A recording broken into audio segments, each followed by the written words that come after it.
to Tripura Info News Update. বিরোধী দলনেতা জিতেন্দ্র চৌধুরী দাবি করেছেন, দেশের সাধারণ মানুষের একটি বড় অংশের সিবিআইয়ের উপর আস্থা নেই। তাই সাম্প্রতিক ঘটনায় নিরপেক্ষ ও স্বচ্ছ তদন্ত নিশ্চিত করতে তিনি বিচার বিভাগীয় তদন্তের দাবি জানিয়েছেন। তার বক্তব্য, সত্য উদ্ঘাটন এবং জনগণের আস্থা বজায় রাখতে বিচার বিভাগীয় তদন্তই সবচেয়ে গ্রহণযোগ্য পথ। যে ঘটনাটা ঘটল অত্যন্ত দুঃখজনক, মর্মান্তিক এবং ভাষায় প্রকাশ করার মতো না। একজন উচ্চ পদস্থ একজন আমলা, পুলিশের সর্বাধিনায়ক, মহানির্দেশক, তিনি তার অফিসে যেভাবে এখন বলা হচ্ছে আত্মহত্যা করেছে, অস্বাভাবিক মৃত্যু। ত্রিপুরা রাজ্যের ইতিহাসে এরকম দ্বিতীয় কোনো ঘটনা নেই। হ্যাঁ, মানুষ নানা বয়সে এরকম দুঃখজনক ঘটনা হয়, কিন্তু পুলিশের একজন ডিজি, যিনি এসডিপিওর পদ থেকে, পুলিশের একদম নিচুতলা থেকে সর্বোচ্চ স্তরে উঠেছেন এবং সর্বভারতীয় বিভিন্ন গুরুত্বপূর্ণ পদ সামলেছেন। এই সমস্ত ঘটনা এগুলো খুব কাছ থেকে দেখা তাদের, এবং এগুলো সামলাবার মতো সে মানসিকতা যারা এই জাতীয় কাজের সাথে যুক্ত আছেন অন্যান্যদের থেকে তাদের বহুগুণ বেশি। যদি আত্মহত্যা যদি হয়ে থাকে, এখন তদন্ত বলবে, হয়েও থাকে, কোন পরিস্থিতি তাকে এরকম একটা চরম সিদ্ধান্ত নিতে বাধ্য করবে, এটাই হলো এখন মূল প্রশ্ন।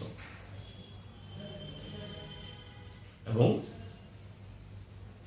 এই যে ঘটনাটার দুঃখজনক ঘটনাটা হলো, এর সাথে গত 8.5 বছর ধরে ত্রিপুরা রাজ্যের মধ্যে যে অস্বাভাবিক পরিস্থিতি চলছে, এটা তার বাইরে না। গত 8.5 বছর ধরে এই রাজ্যে মানুষের গণতান্ত্রিক অধিকার লুণ্ঠিত, সাংবিধানিক অধিকার অস্বীকৃত, আইনের শাসন নেই, এবং তার শিকার শুধু রাজনৈতিক দলগুলো না, সাধারণ মানুষ থেকে শুরু করে প্রশাসনের পদস্থ আমলারাও। সেখানে সিভিল অফিসার, ইউনিফর্ম অফিসার কেউ বাদ যায়নি, নির্বিচারে। এখন অন্যদের উপরে যখন এরকম আক্রমণ আসে, তারা যেভাবে হোক তার এক্সপ্রেশন, অর্থাৎ তার প্রতিফলন ঘটাবার সুযোগ পান, অনেকে পান না। কিন্তু যারা এই শৃঙ্খলার মধ্যে যারা আছেন, তাদের পক্ষে সেভাবে এটা প্রকাশ করা কঠিন। এবং কারা এই জাতীয় পরিস্থিতির শিকার হচ্ছেন? সৎ, দক্ষ, অন্যায়ের কাছে যারা মাথা নত করেন না, তারাই। এটা আইএএস, আইপিএস থেকে একেবারে চতুর্থ শ্রেণীর কর্মচারী অবধি প্রশাসনের মধ্যে আজকে অনেকেই এই 8.5 বছরের মধ্যে এই ভুক্তভোগের মধ্যে আছেন। এবং এই সাম্প্রতিককালে কতগুলো ঘটনা, ব্যক্তিগতভাবে তার সাথে আমার 2-4টা ঘটনায় কথাবার্তা বলতে হয়েছে, চিঠি দিতে হয়েছে। আমি অনুভব করতে পেরেছি উনি খুবই ব্যথিত, অস্বস্তিকর অবস্থার মধ্যে আছেন। এই ঘটনা তারই রেশ কিনা, এই প্রশ্নটা এখন নানাভাবে ঘুরপাক খাচ্ছে। এই জন্যই বলবো যে এর যদি সঠিক তদন্ত হয় এবং সঠিক তদন্ত করা উচিত, এবং এটা সাধারণ পুলিশ দিয়ে হবে না। আর ডিজির মৃত্যু সাধারণ পুলিশ কে করবে? সিবিআই দিয়েও হবে না, কারণ সিবিআইও এখন আর আমাদের দেশে বিশ্বাসযোগ্য না। এটা শাসক দলের হাতিয়ারে পরিণত হয়েছে তাদের রাজনৈতিক স্বার্থ সিদ্ধি করার জন্য। এই জন্য আমরা ইতিমধ্যে দাবি তুলেছি যে বিচার বিভাগীয় তদন্ত হোক। এখানে আমাদের ত্রিপুরা হাইকোর্টের সিটিং জাজ এবং তার মধ্যে যদি চিফ জাস্টিস হয়, নিশ্চয়ই এটা তো আর রাজ্য সরকার সে নির্দেশিকা দিতে পারবে না, কারণ তাদের অনুরোধ করতে হবে।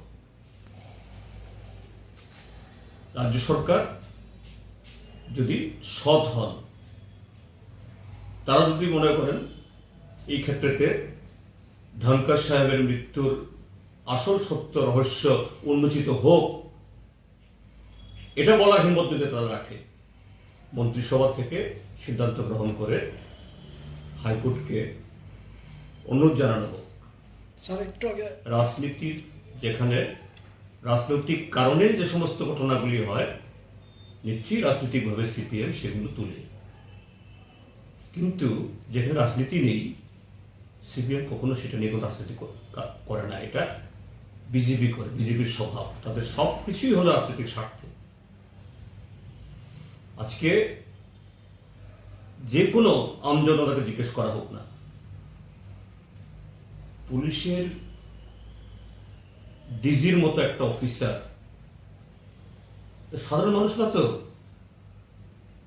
কেন ঘটনা হলো? কাজে ভারতীয় জনতা পার্টি, তার সরকার, তার মুখ্যমন্ত্রী আজকে প্রশ্নবিদ্ধ। প্রত্যেকটা মানুষ আঙুল তুলছে, কাজে নিজেদের পিঠ বাঁচাবার জন্য কথাগুলো বলছেন। এ সম্পর্কে আর কি বলবো তাদের সমস্ত আবল তাবল বক্তব্যের।